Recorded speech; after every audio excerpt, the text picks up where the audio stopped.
Welcome back to the channel everyone. In this video we will talk about the worker adaptation. It is more of an advanced topic. I don't really recommend that beginners try something like this. You will see why.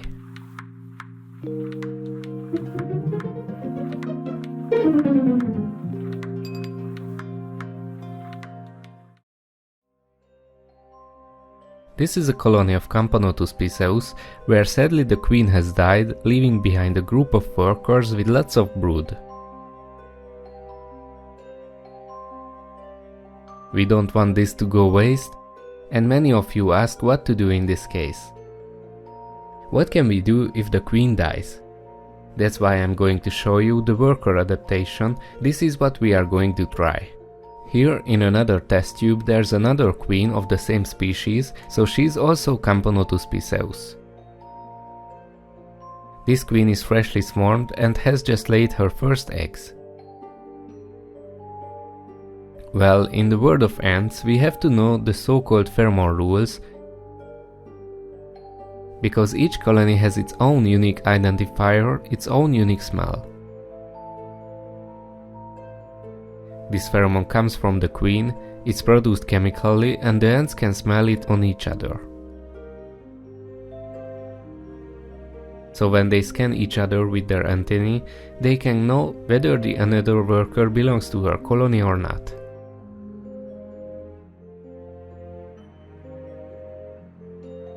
We would have to bypass these rules in order for this queen to accept these workers as her own. It helps us a little that this colony lost its queen a long time ago.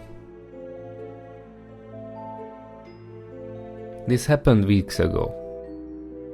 Thus, there was no queen who produced pheromone, so we can assume that these workers are roughly pheromone pure. In principle, they have the same chance of joining any colony. On the other hand, this other queen has a unique identifier, a unique pheromone, so to reduce the tension between them a little bit, we put the queen into a clean test tube and let them meet in this neutral environment.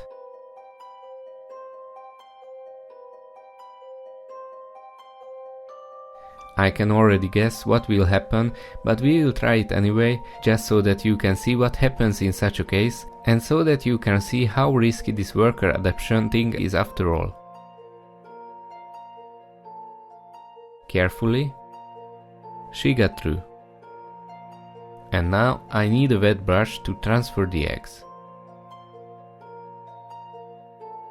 In this way, the queen and the eggs are placed in a cleaner, more neutral smelling environment.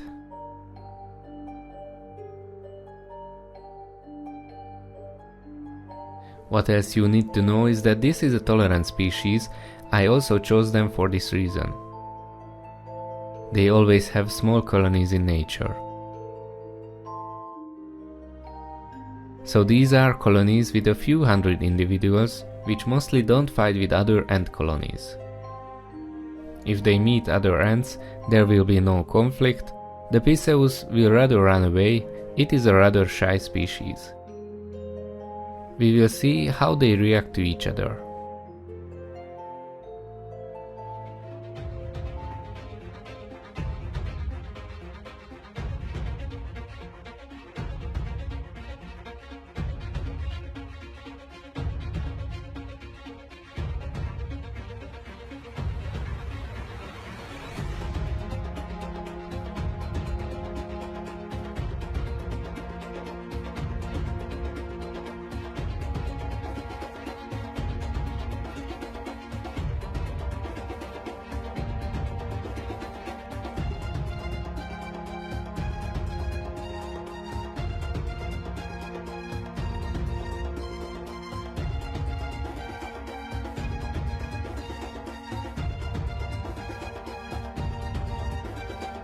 Now you have seen how the queen attacks the worker.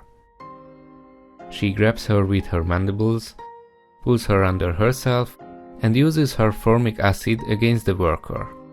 They can't really defend themselves. One after the other. Believe me, it's not fun to watch them fight like this. But I have to show you how worker adaptation cannot work. Many of you are asking what will happen to the colony if the queen dies. Can we add a new queen to an existing colony? My short answer is no, and as a justification I hope this experiment will be enough for you, where you could see with your own eyes how they reacted to each other. Of course, sometimes this method can work.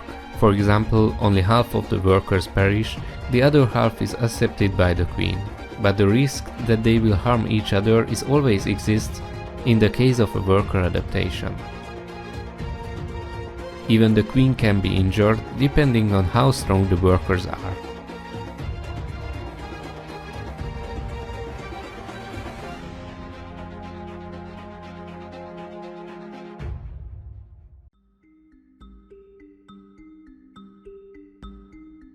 This is how worker adaptation usually ends. Ants generally don't accept each other. Most local ant species react similarly, rather the tropical and the invasive species that can be very accepting.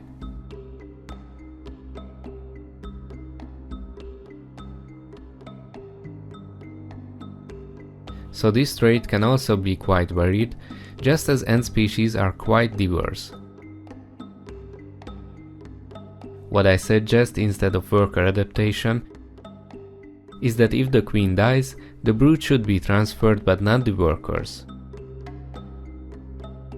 But the brood can only be transferred if the queen of the original colony hasn't died of disease or poisoning. If this can be assumed, then we can also transfer the disease, so we can bring a risk to the new colony. Since I'm not assuming this here, I transfer the eggs, larvae and pupae from the old colony to the new one. I will release the workers. I can only do this because this species is native to our country. It's very important not to do this with species that are tropical or not native to your country. Such species cannot be released into the wild. But I can let them go. They will live out the rest of their lives. The brood can be transferred to the new colony, the queen will not attack them, she will probably accept them. Or if not, she will put them aside, they will spoil and dry out. There will be no conflict, no fight, so there will be no such dramatic consequences as now with the worker adaptation. Almost as soon as I gave the brood to the queen, it was obvious that she accepted them. She had already set to work diligently and began rearranging the brood into the test tube. She puts them closer to the wet part where she can take care of them.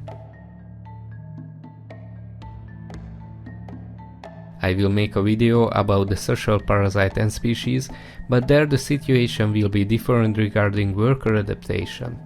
If you liked the video, don't forget to like, don't forget to subscribe, press the bell icon, and then you will be informed about that video as well. I promise that it will be even more exciting and interesting. See you next time.